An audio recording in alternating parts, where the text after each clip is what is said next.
Eight Elbows presents Barry Stevenson and the Magic Rock. Once upon a time, there was a small child named Barry. He wasn't just your ordinary child, he was often seen conversing with snakes. Would you like some tea? Oh yes, that would be very kind, thank you. He also had a rather peculiar lightning bolt-shaped scar on his forehead.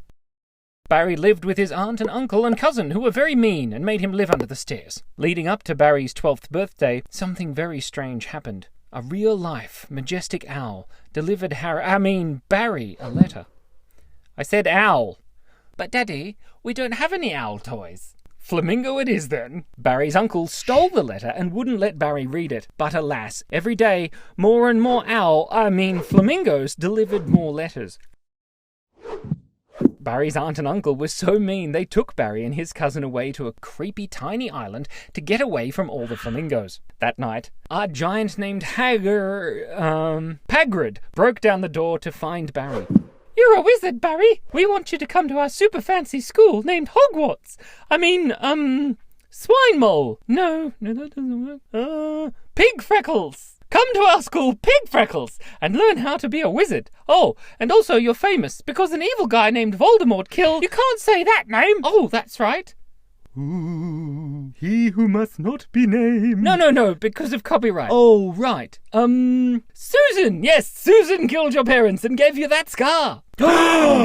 Barry caught a fancy train to take him to his new fancy school, Pig Freckles. At school, he met his new friends Dom and Hermione, and soon to be his arch-nemesis, Marco Dalfoy. An old talking magic hat almost puts Barry in with the cool kids, but changes his mind at the last minute and decides he can hang with the other, slightly less cool kids.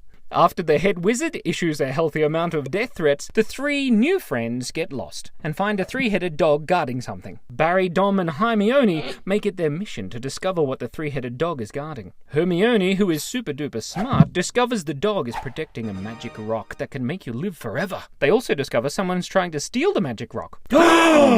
Obviously, it's the emo teacher named Snap, and Barry caught him arguing with the other very innocent-looking teacher that is definitely 100% not the bad guy. Some super weird stuff happens at Pig Freckles. A troll breaks into the school. A troll in the dungeon! Barry finds a magic mirror that shows his dead parents alive and well. He joins the school flying badminton team, is given an invisibility cloak, sees a spooky creature drinking blood from a unicorn, and gets a nice new handmade sweater from Don's mum. Oh, and there's a baby dragon, but I don't think that's important to the plot.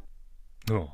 One night, Barry, Don, and Herminia follow the person trying to steal the magic rock that is not only guarded by the three-headed dog, but all kinds of magical stuff. But never fear, the dynamic trio heroically face the challenges and heroically fly an enchanted heroic broomstick. They get trapped in a nice-looking mystical plant that wants to hug them a little too tightly, and play a murderously violent board game. Barry is the only one to make it to the end of their quest. Plot twist! He discovers it wasn't the emo Snap after all, but it was Susan! Also, he had somehow creepily morphed into the nice innocent-looking teacher's bald head. But never fear, Barry does some witchery trickery with the magic mirror and gets the precious rock, and Susan flees. The school year at Pig Freckles comes to an end. Everyone is happy.